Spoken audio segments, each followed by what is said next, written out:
Choosing Home by ginnyrules27, Chapter 21. It had been a week since their first fight. A week since Mal had entered Ben's office, and now she stood outside his door, Estelle by her side, about to enter to say the 3 words that were burning her tongue, yet she knew she had to say them. She was wrong. She'd put too much pressure on Ben, and it wasn't fair to him, especially since he was right. Eric had offered the chance for other suggestions for punishment, and she had kept mum. Of course, it hadn't really been obvious to her at the time. It had taken a group effort to get through that brick wall that was her fury and her annoyance. Ouch! Seriously? You could have gone to the nurse, or even called Apollo down here, Uma told Mal as she wrapped up her arm. This tough act isn't because you're upset that Ben called you Audrey, are you? Of course I'm upset! You were acting like her, Akio's voice called out, and both godlings whipped their heads towards the door to see both of Ben's shadows standing there. What do you mean? You weren't even there! Lonnie texted us, told us what happened. Emir said as they walked in. You went full steam ahead on Ben, Mal. Think about where he's coming from. As much as we despise the Banshee, she was one of Ben's oldest friends, and he just watched her get sentenced to the Isle. Now his fiancée is berating him for something he knows he can't change, seemingly not listening to him and insulting his family. I don't care. You didn't have to say Ben didn't care about the kids of the Isle, Mal, Emir stated, crossing his arms. You do know Freddie tried to kill me, right? He also tried to kill Ben, and yet Ben gave him mercy, because that's what Auradon does. Akio sighed and sat down next to Mal. Mal, I get it.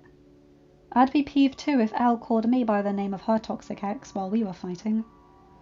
But you know what my grandparents once told me?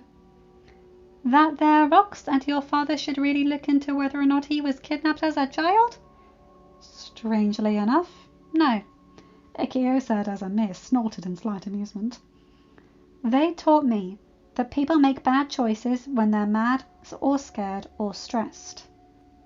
And I get that saying Ben was like his father probably came from a place of hurt and exhaustion, but Ben's... Keeping all that hope in him is not an easy task. Mal sighed. He called me Audrey, Akio. He compared me to the girl who was prepared to marry him solely for his crown. The girl who didn't care about his health. The girl who dragged him on weekly shopping dates, even though I'm sure she had more clothes than she knew what to do with. If I may. The 14s whipped their heads towards the door once more, to see Persephone standing in the doorway. Mum, what are you doing here? Mal asked. Alethea reached out. Said that you were injured, Persephone said. She also said that there seemed to be a bit of tension in the room when she arrived. Emir, Uma, Akio, do you mind if I have a word with my daughter? Not at all, your ladyship, Akio said. I'll go check on Al. And I'll go check on Emma. Emir nodded. Uma shrugged.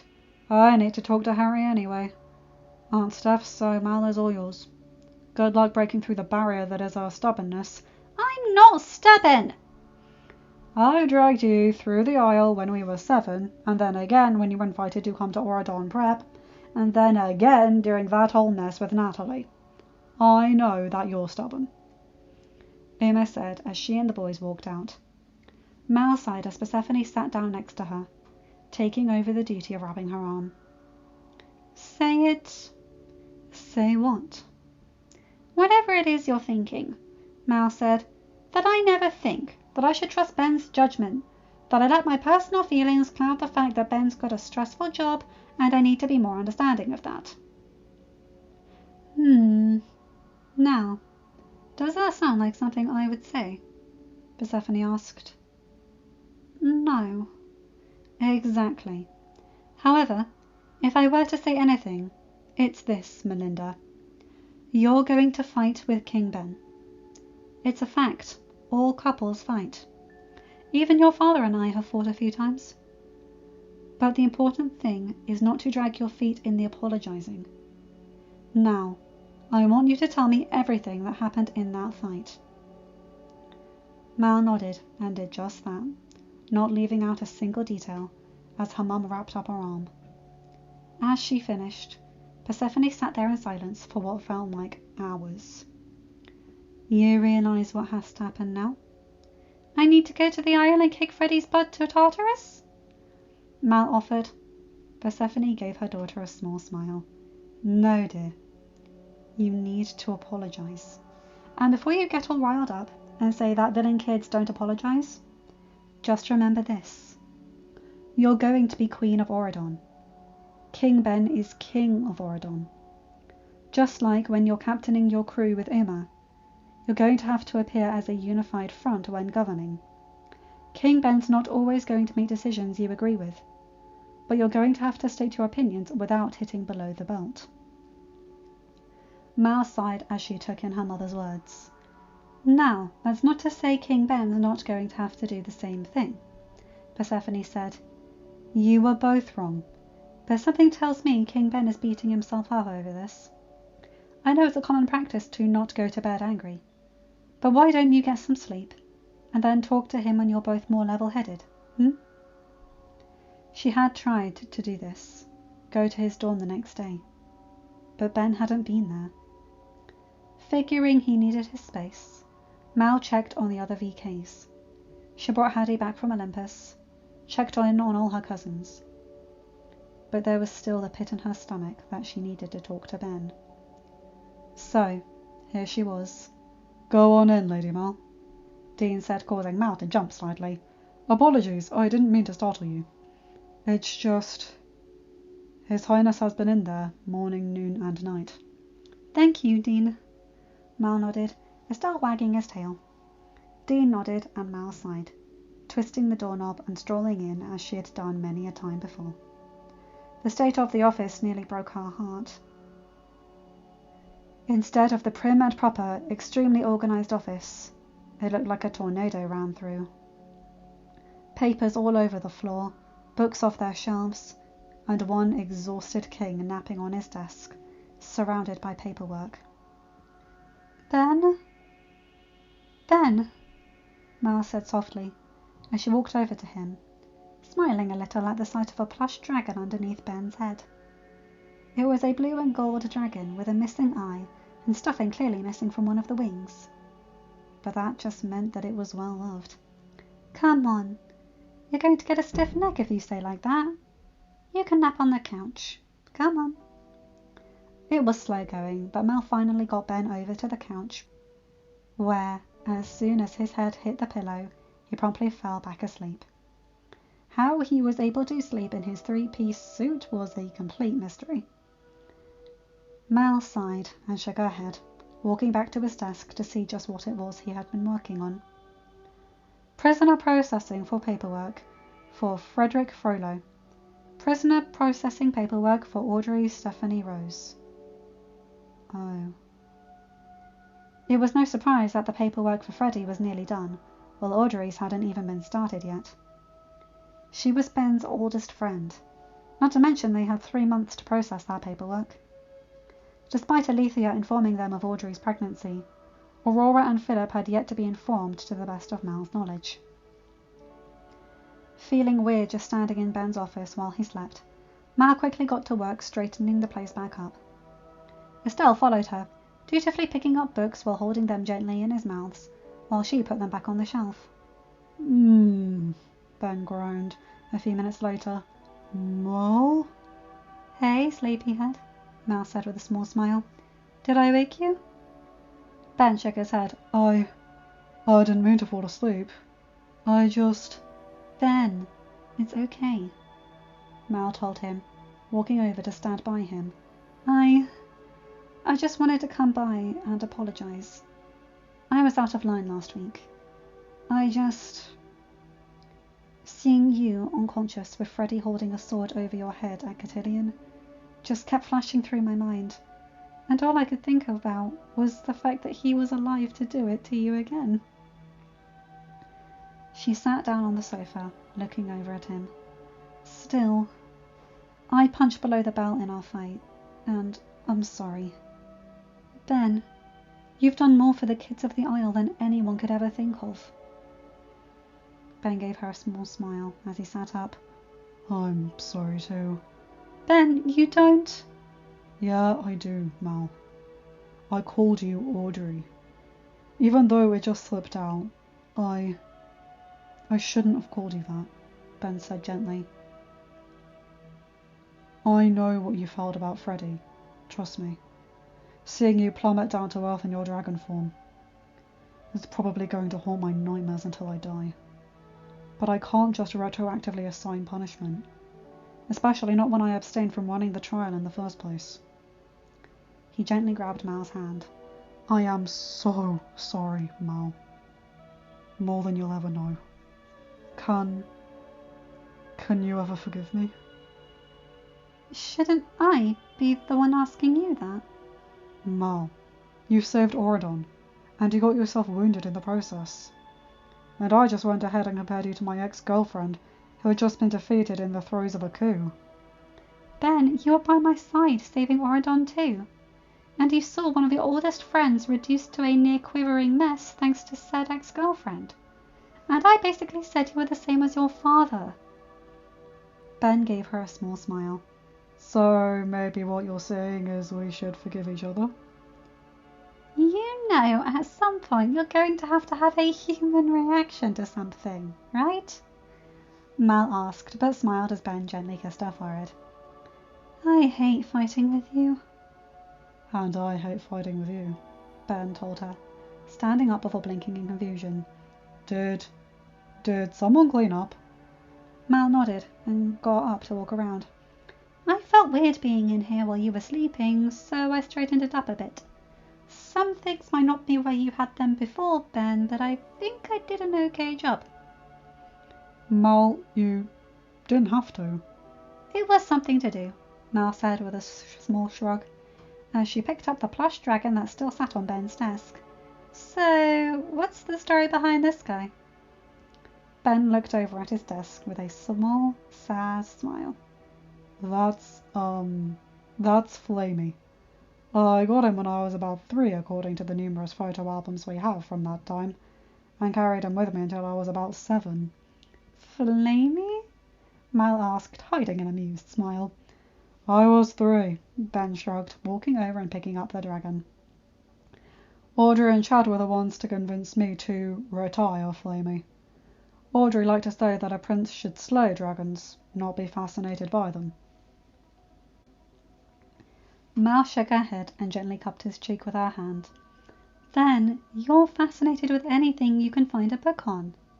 You told me that just because I'm from the Isle, that doesn't mean I have to be villainous. You don't have to be this pillar of strength just because you're king. Dad always said that you need a gentle heart and a firm hand to be king, Ben said. Strong, powerful, kingly. Your dad's not king anymore, Ben, Mal told him. You are. You decide what kind of king you want to be. Ben gave her a small smile. I've got a meeting with Aurora, Philip, Eric and Ariel in a bit. You want to join? Sure. Why are you meeting with them, though? You know how Audrey's pregnant? Well, who's the heir to Aurora after Philip Jr.? No! Ben nodded. I hate doing this, but I need to talk to them about at least talking about the possibility of procuring an heir on Phil's side. Ben, isn't that a bit hypocritical? Mal asked. We fought to get you out of a betrothal contract. Except the kids will be there too. It won't be done behind their backs or without their consent, Ben said. For starters, it won't be necessary until Philip and Melody turn 18. And if Phil falls in love with someone else, he can back out. Same with Melody. I won't hold anyone to a contract. Nothing will be signed, and Audrey's child will still have their titles. Aurora is one of our greatest trading allies, and Mal sighed before looking over at Ben. Ben, you know Melody's one of my cousins. Same with Ariel. I can't say I'm 100% on board with this, but I can see your reasoning. If everyone's on board, then I'll be by your side. Thanks, Mal. Ben said, Sire, Queen Aurora, King Philip, Prince Philip, Queen Ariel, King Eric, and Princess Melody are here. Dean's voice came from the intercom. Right. Thank you, Dean, Ben said, quickly shoving Flamey into one of the drawers in his desk. Send them in. The aforementioned royals quickly made their way into Ben's office, Phil and Melody giving Mal a wave, and Melody snuck Estelle a dog treat. Uma's been corrupting you, hasn't she? Mal asked. Maybe a little, Melody said, but Max loves these treats too, so I always have them on my hand. Ben gave the younger girl a smile before turning to Aurora and Philip. Queen Aurora, King Philip, thank you so much for coming. I'm so sorry to be bothering you at this time. King Ben, really, there's no need for titles, Aurora said, her voice soft. And we thought we'd be having a meeting, though I must confess, I am a little confused as to why we're with King Eric and Queen Ariel. No offense meant, of course. None taken, Eric told her. And Aurora, Ariel and I would like to extend our deepest apologies. Ariel nodded. Whatever you need, we'll be happy to assist with. Actually, it's in that line of thinking that has something to do with our meeting, Ben spoke up. As I'm sure you're all aware, there's a possibility of Audrey being with child. He couldn't come out and say it. Not with Eric and Ariel in the room. Aurora had done him a kindness of allowing him out of the betrothal contract. The least he could do was allow her some privacy when she found out. Honestly, can't be any worse than finding out that you're about a lifetime past due for king lessons, Philip Jr. muttered. He may have fainted when his father gave him the news. He wasn't ashamed to say. He seemed to perk up, though, as an idea came to the forefront of his mind. You didn't happen to find some long-lost illegitimate child of Dad's, did you? Sorry, Phil, Ben said, giving the younger boy a small smile as Philip Sr. shook his head slightly in amusement. But the subject of kids is why we're asking you here.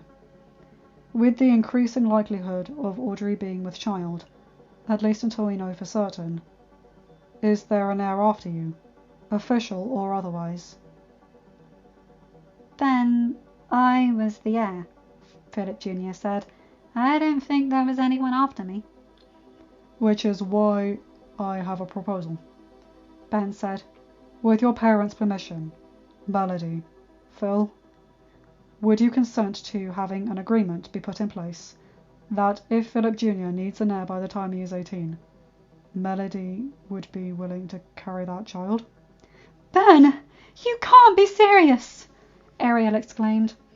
Unfortunately, Queen Ariel, I am, Ben said with a small sigh. We have to act as if Audrey is pregnant, and if Phil doesn't have an heir, then the next in line of succession of Aurora is Frollo's grandchild, Philip Jr. whispered. So I'd be married at an early age? Melody asked softly. Because otherwise that child would be illegitimate, wouldn't it? And an illegitimate child falls down in terms of line of succession, giving Audrey's child an argument for inheritance, despite being illegitimate themselves? No one is forcing you two to marry, or even be together if you find other partners. This idea is not a betrothal contract. We want to make that clear. This may not even be necessary, but we know that you two are at least good friends, Mal said gently, despite knowing the fact that she knew it would be. Philip Jr. sighed. If we don't agree to this, then Audrey's spawn becomes heir after me. And knowing her, she'd name it after grandmother if it's a girl. I'll pass on having another Queen Leah, thank you. Phil, honey, you can say no, Aurora said gently. You too, Melody. Aurora nodded. No one will be upset or outraged if you do. Philip Sr. nodded. Of course not. None of us are Leah after all. Philip! Aurora scolded as the kids chuckled.